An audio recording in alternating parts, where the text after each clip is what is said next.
I'm gonna try to make a quick video here of switching out this plastic scupper on the bottom of a 2008 212 SS. Switching it out with a stainless steel one.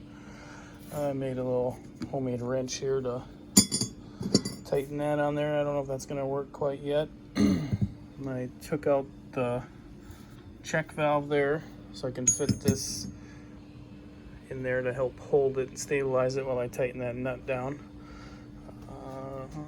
Step one is going to be to remove all the screws on the clean out hatch here and see what we got in there. So I popped off this hatch here. There's a couple of hose clamps on each one of these I need to take off. Step one here, I went to take these off, and sure enough there was nuts behind there, and the nuts fell down into there off of that little guy, so I'll have to find those. I disconnected these from the hatch, and then these little guys got to come out too. And then there's a hose clamp on this drain right here, and then that should come out of there. Probably have to disconnect those two kill switches also. Alright, I got that off. I just set it over to the side because you don't really want to mess with those with the adjustment height of them. So this is what it looks like in there. There's the scupper. I think I'm gonna have to take this water box out of there or move it off to the side. We'll see. Alright, that's the water box that comes from the back that's in the way, so I'm just gonna loosen those hose clamps and make it so I can take that out of there if I need be, and then I'm just gonna loosen this hose off the scupper drain so I can get some slack there. Those hose clamps are 7mm or flathead back there. I took the two bungees off that go across down to there. Loosen this two hose clamps. That was a bitch to get off there. Now I'll try to finagle that water box out of there. Got the water box disconnected, but it will not fit out of there unless I've tried to force it, but I'm not going to force it. I just scooched it over. But now I got good access to the scupper. Let's see what happens when you grab it. And look at that. Holy shit. Barely touched it.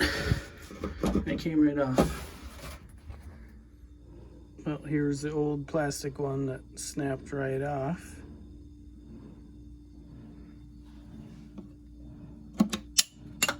That's not good.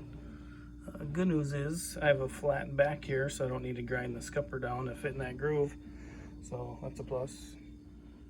Alright, I pulled the extra slack through here, and I've got my nut and my hose clamp on the inside, so I can put just a little bit of 4200 on this connection here. I don't know if it needs it or not, but I'm gonna do it. I got the hose clamp tightened up, got the nut started, so now I'm gonna slather the fiberglass with some of the 4200 on the inside and outside, and use my sophisticated wrench on the inside to tighten up, and then I'll shove this in the outside of the scupper to hold it from turning, and hopefully get it nice and snug.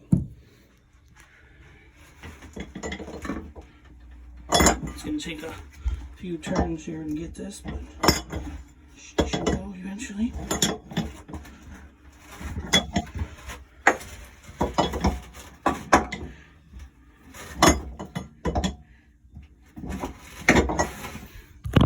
Alright, there I got the new one in. I had my girlfriend hold it from the outside with that nut contraption that didn't work the greatest, and then I tightened it with that wrench that I made, but that broke at the very last tight turn. So, but I got it on there. We'll let her dry for a while and see what happens, and then just put all this back together in reverse. I assume this pipe will probably be the worst of the bunch, getting that in there. And then there was some silicone on the top of these tubes that probably needs to go back on somehow, but hope this helps. Thanks. There she is. So there's a gasket around here, so I'm not going to worry about sealing that to this. Just going to get that cleaned up and put her back together.